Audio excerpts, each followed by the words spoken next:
So do you guys have the same reaction to this book as me, where you're like, I didn't get as much out of that as I thought I would? It's kind of like Hermann Hesse's Steppenwolf, where you think it's the type of book that's going to change your life, because you read about what it's about on Goodreads or whatever, or on Wikipedia, and then you look at the themes and the plot summary, and it seems like the type of book that's made for you, that is going to push all your buttons and really shake you up at the core, existentially. And then you read it and it doesn't do that, and it's fucking frustrating. That's my reaction to The Unbearable Lightness of Being.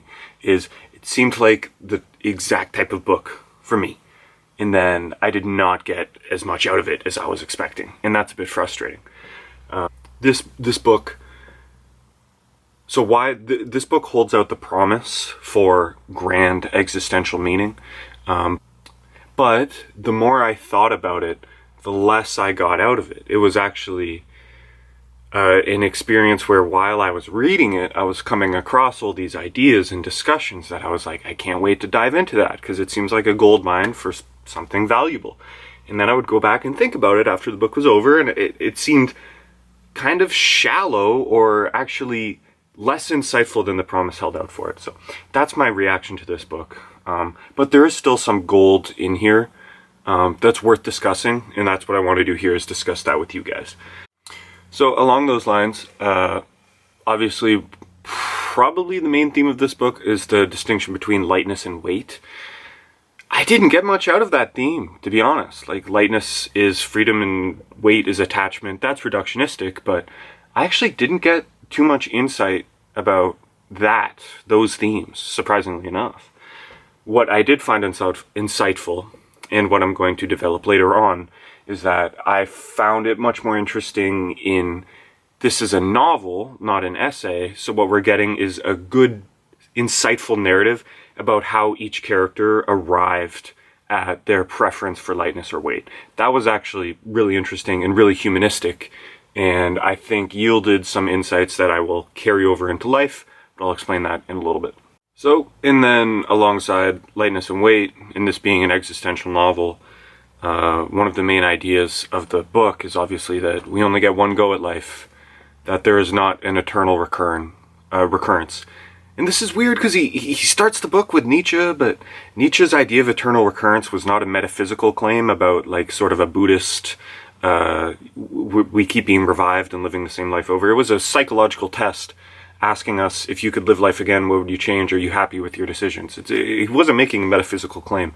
So by incorporating Nietzsche into the discussion in that way, it was a bit strange. It seems like he almost misunderstood Nietzsche.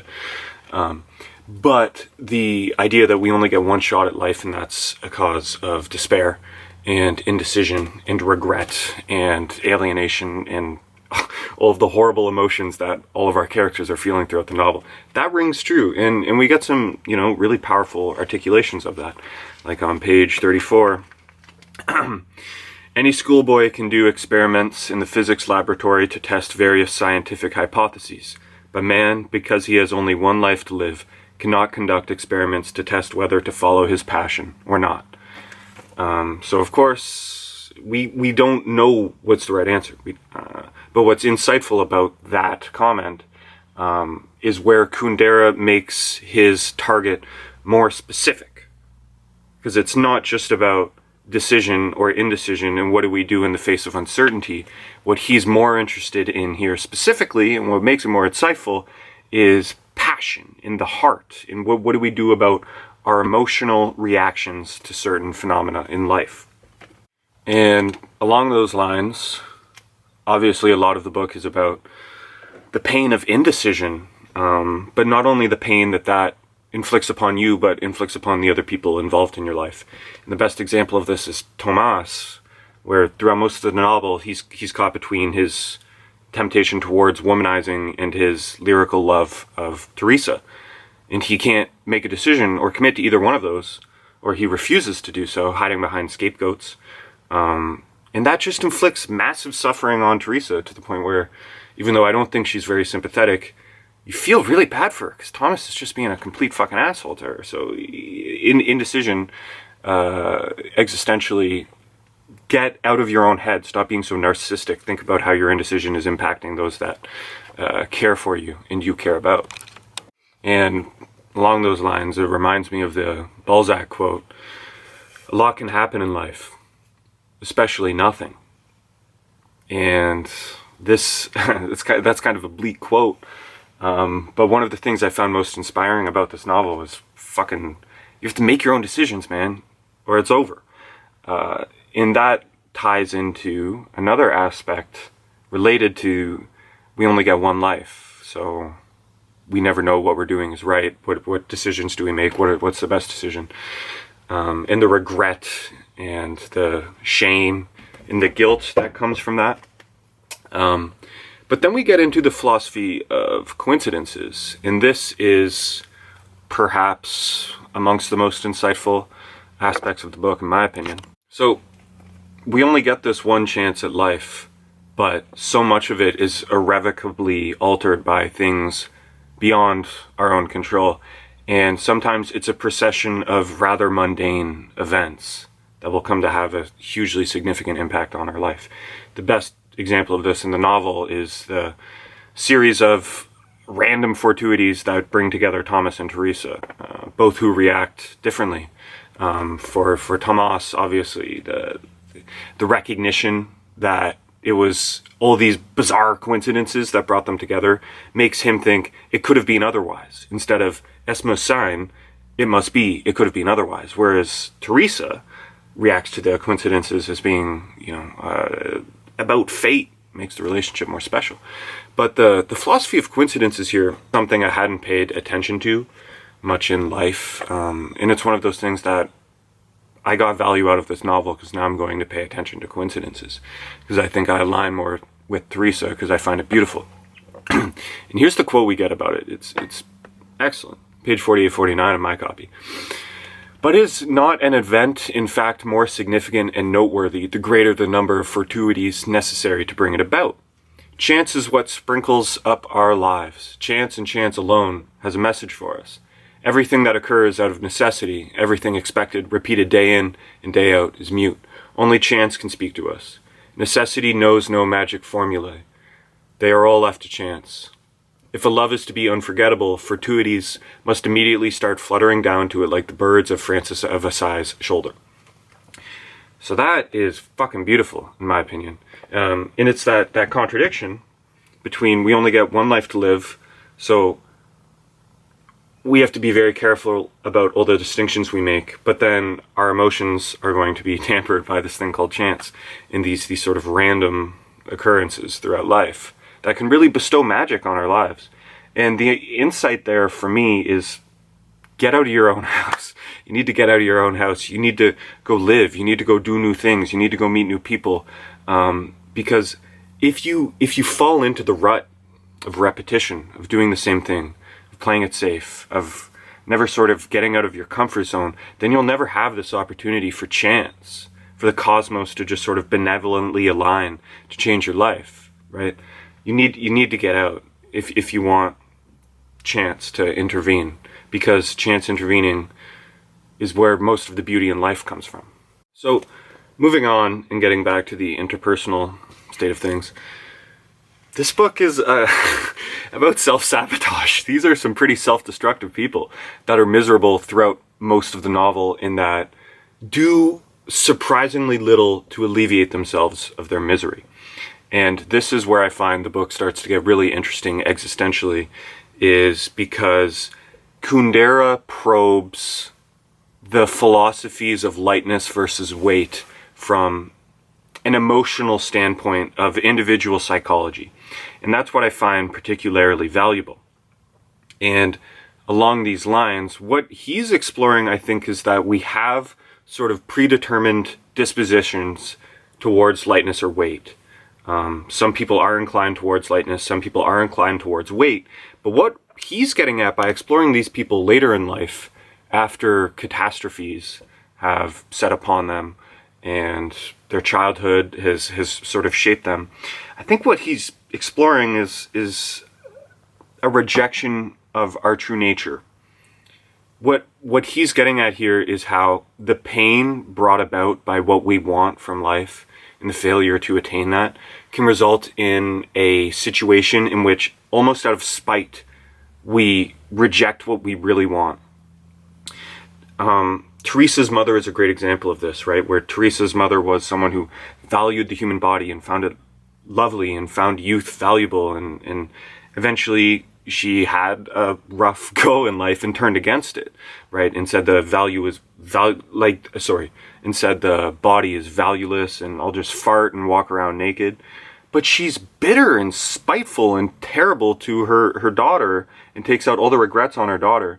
She has this 180 in philosophy, but she doesn't really believe it, right? It's a lie she's telling herself, because the pain of her childhood, of her actual wanting weightness, or actually wanting a burden, sort of destroyed her just by fortuities.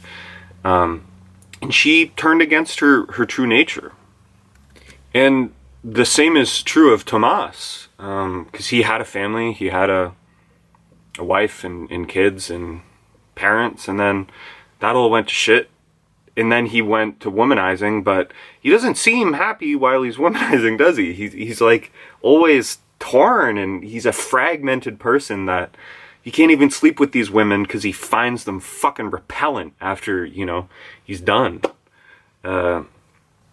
So a big theme of this, along the lines of lightness and weight, is Tomas, for example, being someone who likes weightness, being crushed by weight, being destroyed by it, and then turning to lightness. But that's not his true nature. We're seeing people run from their true natures as a cause of regret, and a failure to bear up to the pain. So they regret their decisions and try and switch philosophy, but they just end up spiteful and bitter and unhappy. This seems to be a commentary on the inflexibility of our emotional dispositions.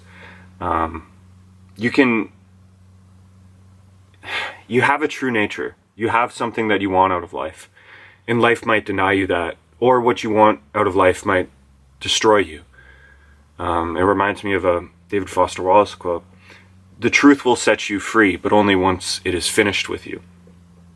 And that's obviously easier said than done, because, if you understand Thomas's condition, you kind of get why he's like, fuck all these attachments, I'm done. This shit has completely destroyed me. But he has a human nature, like we all do, and he has an emotional disposition. So I think this is about the consequences of running from pain.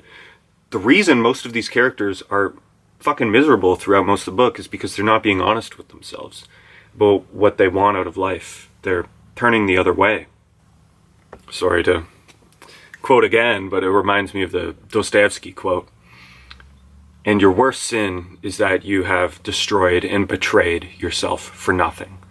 And that seems to be what this novel is interested in, is people betraying their true natures out of pain and suffering the consequences of doing so for a long time. And along those lines, this might be a masculine reading of the book, I'm not sure, but big themes in it seem to be weakness and strength, and a lot of characters put themselves on that dichotomy.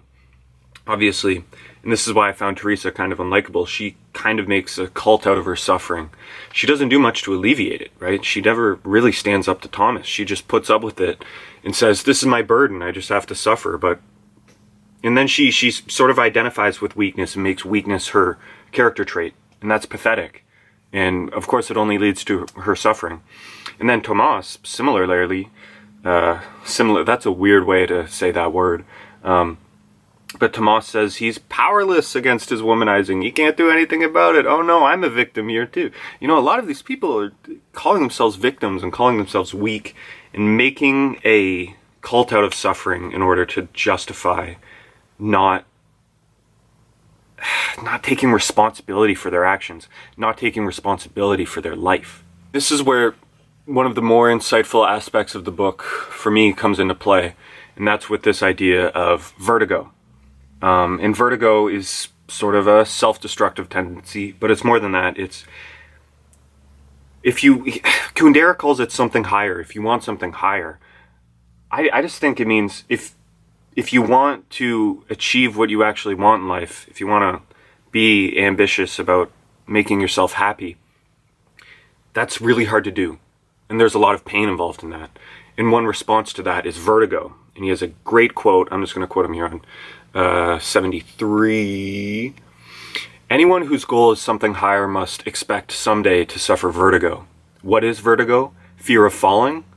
And why do we feel it when the observation tower comes equipped with a sturdy handrail? No, vertigo is something other than the fear of falling. It is the voice of the emptiness below us which tempts and lures us. It is the desire to fall, against which, terrified, we defend ourselves. So vertigo is this desire to fuck it, give in, fuck it. I give up. But it's not only give up, it's I'm going to destroy myself so that way there's no possibility that I can become what I really want to be. In that way I can alleviate myself of that potential and alleviate myself of the pain of not becoming the person that I want to be and not achieving the things that I want to do. It's a giving into weakness. Teresa is obviously the main focus here in terms of being attracted more to her mother's philosophy. But once again, it's not her true nature. It's not the real Teresa, whatever that is. It's not the happy, actualized, top of the pyramid Teresa. This is the Teresa who's being weighed down and destroyed by life, just wanting to give up. Along 76, I'm just going to quote him here again. She longed to do something that would prevent her from turning back to Tomas. She longed to destroy brutally the past 7 years of her life. It was vertigo, a heady, insupportable longing to fall. We might call vertigo the intoxication of the weak. Aware of his weakness, man decides to give in rather than stand up to it. He is drunk with weakness, wishes to grow even weaker, wishes to fall down in the middle of the main square in front of everybody, wishes to be down, lower than down. So that's what I think a lot of this book is about vertigo, is about people have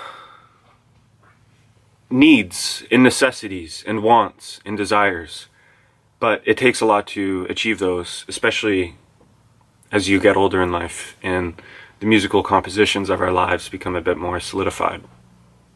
It becomes easier to just say fuck it and want to give in. So let's bring it back to the overall theme of the book. We only get one shot at life. We want certain things out of life. Life comes with pain. We can only be filled with regret, perhaps, by making a decision. To quote him, page 222, human life occurs only once, and the reason we cannot determine which of our positions are good and which bad is that in a given situation, we can only make one decision. We are not granted a second, third, or fourth life in which we can compare various decisions. That's the conundrum here. What's the solution to it? I think in properly drawing upon Nietzsche and the desirability and truthfulness of Greek tragedy, this is where Kundera offers his first, I think, positive affirmation, his first argument about how we should respond to this problem. And it's with regards to the story of Sophocles. So this is a segment of the book that comes up with regards to Thomas wanting to make the communists take responsibility for their actions. And a lot of their defense is, we didn't know what was happening, we didn't know this was going to happen, I was just a foot soldier, I didn't know anything, right? It's this ignorance that is supposed to award innocence. And in response to this, Thomas draws upon the wisdom of the play about Oedipus by Sophocles. So I'll read the quote here from 177. If you don't know the story of Oedipus, he was basically a man who was adopted, and throughout the story sleeps with his own mother and kills his own father. Didn't know those were his real parents because he was taken away as a child. And then the gods exact revenge upon him and his people. So he puts out his own eyes, walks into the forest, or whatever, the mountains. It's Greece. But the quote is, Oedipus did not know he was sleeping with his own mother. Yet when he realized what had happened, he did not feel innocent. Unable to stand the sight of the misfortunes he had wrought by not knowing, he put out his eyes and wandered blind from Thebes. This is the correct response to life as Kundera understands it. Just like Oedipus, we don't know what the correct decision is. We don't know. We have ignorance in that sense, and that, according to the communists, would give us innocence. We can't know what the right decision is. So therefore, can we be responsible for our actions, or how guilty should we feel about them? Well, in a cosmic sense, we can't. Because as he said, there is no way to know the right answer. It's impossible for us. So in that sense, we're almost victims of fate. We're victims of not being able to replay life. But that does not excuse us from our responsibility about making decisions.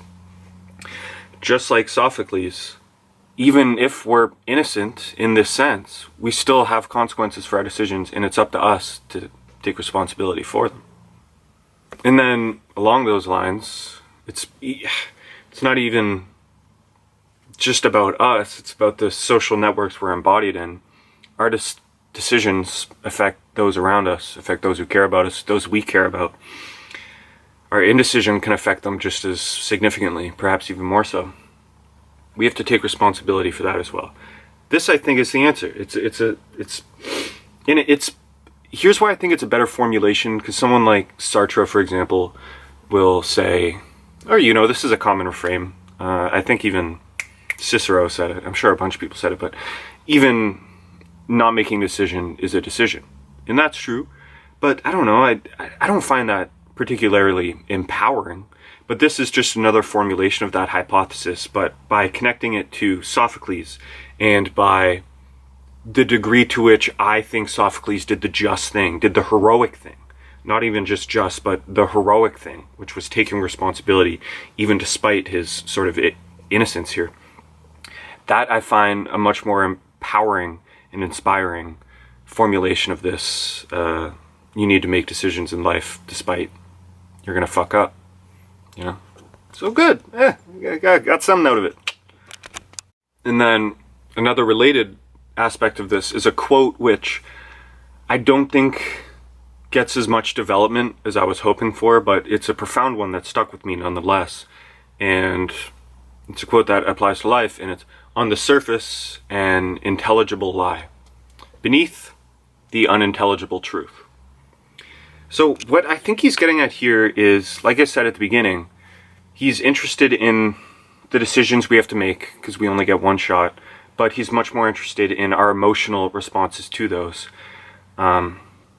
And what I think he's getting at here is a conundrum that we cannot solve, where, let's say we're faced with a big problem. For example, Tomas has to decide whether or not to sign a petition against the communists, which would destroy his life even further.